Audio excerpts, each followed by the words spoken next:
जय श्री कृष्णा, राधे राधे। एक बार फिर से स्वागत है आपको मेरे YouTube चैनल ज्ञान विद्वान में।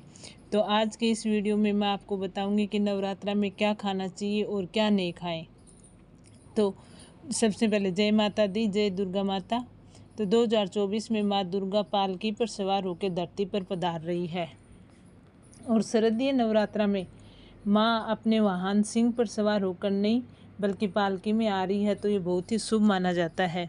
इससे जब माँ धरती पर पालकी से सवार होकर आती है तो ऐसा मान्यता है कि जीवन सुख में होता है, जीवन में सुख समृद्धि होती है और माँ विष्णु देवी की भरपूर कृपा होती है।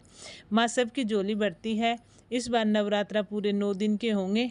3 अक्टूबर से लेकर 11 अक्टूबर तक नवरात्रा है। शास्त्रों के अनुसार नियमों का पालन जरूर करें। कोई भी व्रत अगर हम करते हैं, कोई भी करते हैं, तो अगर उसको पूरे विधि विधान से नहीं करें तो हमें भरपूर फल नहीं मिलता है। क्योंकि जब भगवान को हम सच्चे हृदय से भगवान की भक्ति नहीं करें तो हमें भगवान नहीं मिलते और हमें वो फल नहीं मिलता है जैसी इच्छा हम करते हैं। ये बात स्वयं श्री कृष्ण जी ने महाभारत के टाइम अर्जुन से कही थी कि अगर भगवान की भक्ति सच्चे हृदय से करें तो भगवान हमारी हर टाइम या हर समय सहायता करते हैं।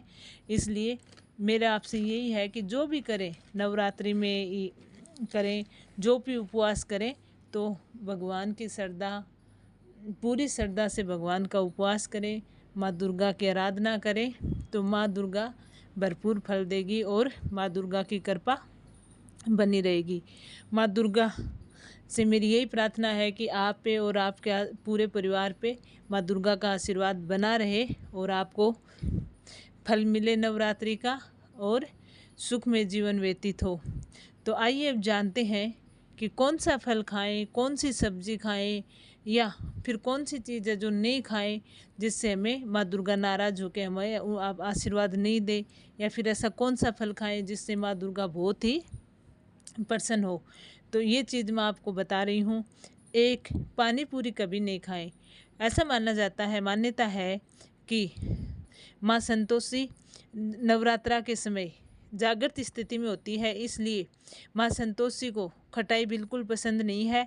तो इमली या खट्टी चीज़, नींबू वगैरह, ये अगर नवरात्रा के दौरान शुक्रवार पड़ रहा है तो नहीं खाएं और पानी पूरी भी नहीं खाएं। क्यों नहीं खाएं? क्योंकि पानी पूरी में लहसुन प्याज होता है जो कि व्रत को भंग कर सकता है, इससे हमारा व्रत टूट सकता है। सेव जरूर खाएं। ऐसी मान्यता है कि भगवान को भोग भी सेव से ही लगाएं और केला, पपीता, मीठे अंगूर जरूर खाएं।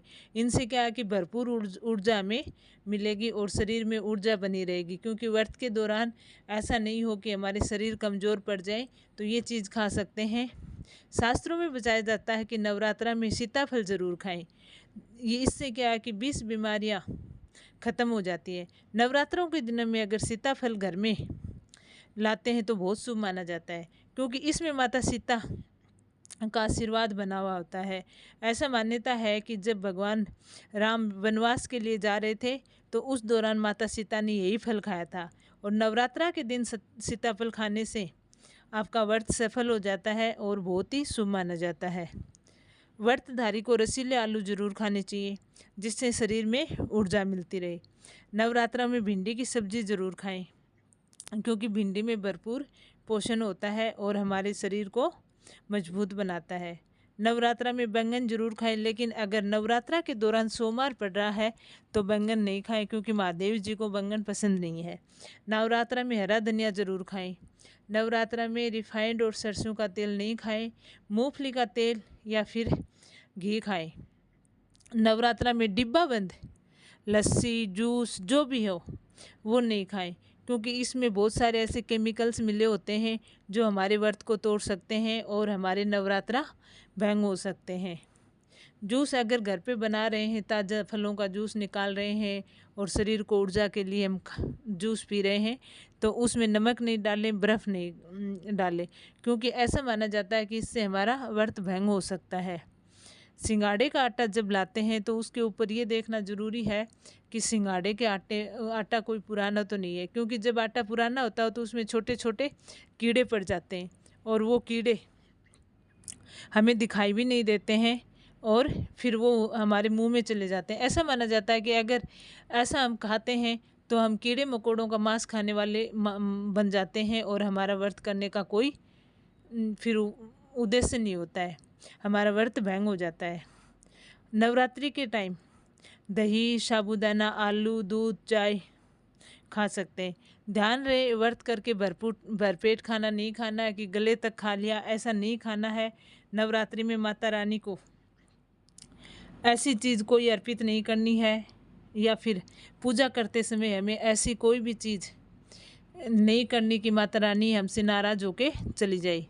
तो शादीशुदा औरतें हैं, उनको सफ़ेद वस्त्र पहन के माता रानी की पूजा नहीं करनी है और नहीं काले वस्त्र पहन के पूजा करें। ऐसे में नाराज़ हो जाती है और वो बिना आशीर्वाद दिए ही हमारे घर से चली जाती है।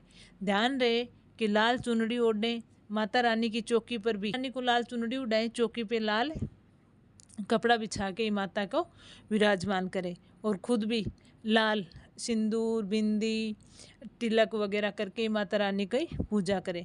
सफ़ेद कपड़े या काले वस्त्र पहनना माता रानी को वर्जित है अगर शादीशुदा महिला है तो।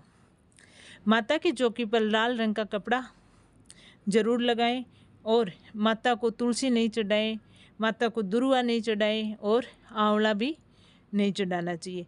ऐसी मान्यता है कि तुलसी से नवरात्रि में भगवान विष्णु को भोग लगा सकते हैं। भगवान विष्णु की पूजा में तुलसी रखते हैं तो बहुत अच्छा माना जाता है, लेकिन दुर्गा माता को तुलसी नहीं अर्पित करनी चाहिए।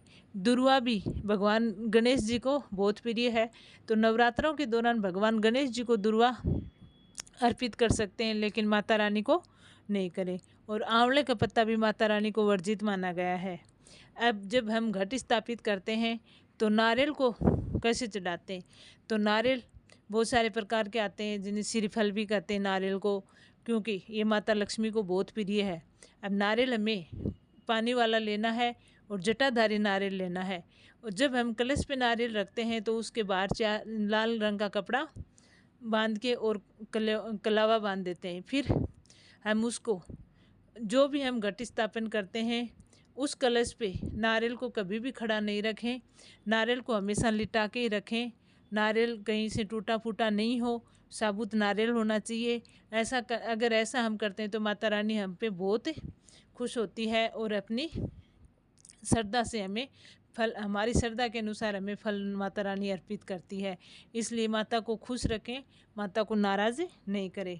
लाल फूल, लाल चुनरी माता को बहुत पसंद है, और माता को ध्यान रहे कि जहाँ पे हम घट स्थापना कर रहे हैं, जहाँ पे हम माता को विराजमान कर रहे हैं, हमें आसन वही लगाना चाहिए, क्योंकि माता नवरात्रा में 9 दिन धरती पे आती है। अगर उस टाइम हम माता रानी को अकेला छोड़ देते हैं तो माता रानी हमारे घर को छोड़ के चली जाती है और अपना आशीर्वाद दिए बिना ही चली जाती है। भागवत पुराण के अनुसार नवरात्रि अगर गुरुवार और शुक्रवार से स्टार्ट होती है तो माँ दुर्गा पालकी या डोली पर ही सवार होकर आती है। इसलिए अब की बार जो नवरात्रा स्थापना है वो गुरुवार के दिन स्टार्ट हो रहे हैं, तो माता रानी पालकी में सवार होकर आएगी। अगर माता रानी का आशीर्वाद हमें पाना है तो उसके लिए हमें नवरात्रि में माता रानी की पूरी श्रद्धा से भक्ति करनी है। माता रानी को ऐसी चीज़ें अर्पित करनी है जो माता रानी को पसंद है, जो माता रानी को अर्पित कर सकें। तो भक्तों, ऐसी बात है कि जैसी हम उपासना करते हैं मन से, वैसा ही हमें फल प्राप्त होता है। कई लोग क्या होते हैं कि बैठे रहते हैं भगवान के सामने ऐसे, लेकिन वो सच्चे हृदय से कोई भी भगवान की पूजा नहीं करते हैं, तो उन्हें अपनी इच्छा के अनुसार फल प्राप्त नहीं होता है। इसलिए माता रानी को खुश रखने के लिए ऐसी चीज़ें कभी नहीं खानी चाहिए। नहीं तो माता रानी के अगर नवरात्रा करें तो मांस, मदिरा इनका सेवन नहीं करना चाहिए। नहीं हमें लहसुन प्याज खानी चाहिए। ऐसा माना जाता है कि लहसुन प्याज भी तामसिक भोजन में आते हैं। ऐसे सीधे भोजन में लहसुन, सात्विक भोजन में लहसुन प्याज नहीं आते हैं। तो इस बात का विशेष ध्यान रखें कि मांसाहारी चीज़ें, मदिरा, पान सेवन नहीं करना चाहिए और नहीं हमें तामसिक चीज़ें खानी चाहिए। माता रानी का जब हम नवरात्रा करते हैं, पूजा पाठ करते हैं, व्रत रखते हैं तो उस व्रत को पूरी विधि विधान से रखना है। उसके बाद जब कन्याओं को हम खाना खिलाते हैं, उनको भोजन कराते हैं, तो उनमें भी इन चीज़ों का ध्यान रखना है कि कोई भी तामसिक चीज़ कन्याओं को नहीं खिलाए, क्योंकि इससे माता रानी नाराज़ हो जाती है और वो हमारे घर से चली जाती है। अब माता रानी घर से चली जाती है रूठ के, तो कोई आशीर्वाद भी नहीं देती है। इसलिए हमारे घर में सुख समृद्धि बनी रहे, हमारे जीवन सुख में बना रहे, उसके लिए माता रानी को प्रसन्न करना बहुत ज़रूरी है। और माता रानी ऐसे नहीं कहती कि मेरे लिए इतना सारा भोग लगाओ या फिर ऐसी चीज़ें लाओ। नहीं, कोई भगवान नहीं है। भगवान के लिए अगर भक्त सच्चे हृदय से पूजा करता है तो वो बहुत बड़ी उसके लिए भोग होता है, हमें फल देते हैं और हम पे अपनी कृपा बरसाते हैं। इसलिए इन सब चीज़ों का ध्यान रखें और माता रानी के नवरात्रों में माता रानी का मन से स्वागत करें, अपने घर में विराजमान करें, घट स्थापना करें और माता रानी की पूरी विधि विधान से पूजा करें। तो आपको ये वीडियो कैसे लगा कमेंट करके ज़रूर बताना। मेरे वीडियो को लाइक करना और सब्सक्राइब करना। जय माता रानी, जोर से बोलो जय माता रानी। अब जय श्री कृष्णा, राधे राधे।